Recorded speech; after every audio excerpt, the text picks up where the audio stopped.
I repeat, launches confirmed.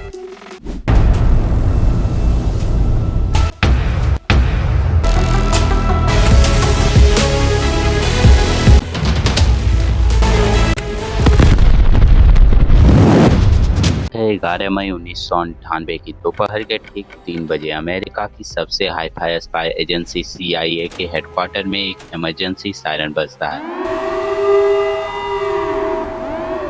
उनके billions dollar spy satellite ने India के पोखर रेगिस्तान में कुछ ऐसा देखा जिसने US प्रेसिडेंट के भी होश उड़ा दिए।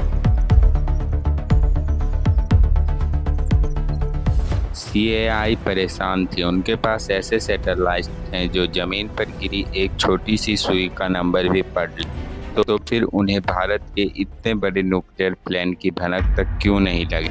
क्या इंडिया ने कोई advance futuristic alien technology use की थी? नहीं, इंडिया ने अमेरिका के नाक के नीचे से एटम बम निकाल लिया, सेब की पेटियों में बंद करके। Yes, ordinary would crates. आज खुलेगा वो सच जो आपको किसी टेक्स्ट बुक में नहीं मिलेगा।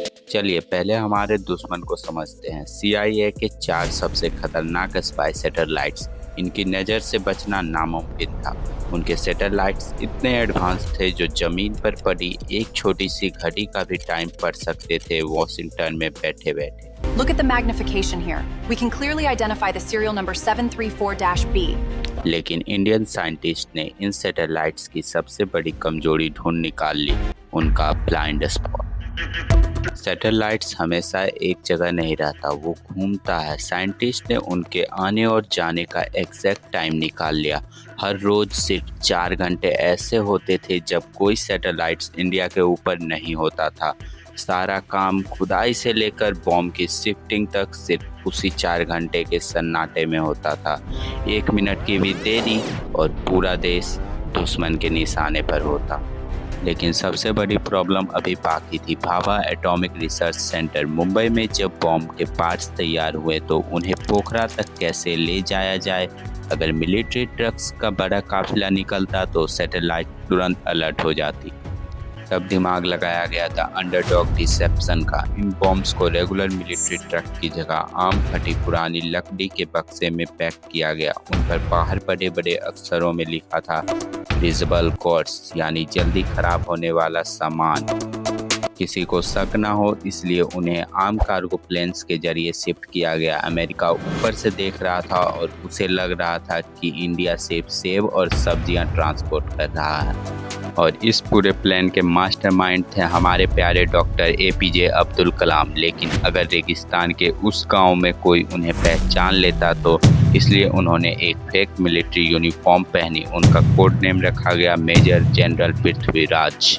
कलाम साहब और उनके बाकी साइंटिस्ट दोस्त रेगिस्तान के लोकल ढाबा पर रुकते, आम लोगों की तरह चाय पीते ताकि किसी को शक ना हो कि ये वही लोग हैं जो अगले कुछ घंटों में दुनिया का इतिहास बदलने वाले हैं।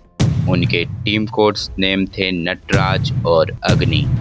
11 मई दोपहर के 3 बजे बटन दबाया गया, धरती कांप उठी और पोखरा की मिट्टी आसमान छूने लगी। अगले ही पल US एम्बेसी से इंडियन गवर्नमेंट को फोन आता है। अमेरिका गुस्से में था, उनकी ईगो पूरी तरह से टूट चुकी थी। लेकिन उनके पास इस बात का कोई जवाब नहीं था कि उनके बिलियंस डॉलर नेटवर्क को एक लकड़ी की बक्से और हमारे देश के दिमाग ने हरा दिया था। यही है भारत का असली दिमाग। जहाँ रिसोर्सेज खत्म होते हैं वहाँ से हमारा जुगाड़ और जीनियस शुरू होता है। अगर आपको भी लगता है कि ये कहानी हर एक इंडियंस तक पहुंचनी चाहिए तो इस वीडियो को शेयर जरूर करिए और कमेंट्स में लिखना मत भूलना। जय हिंद।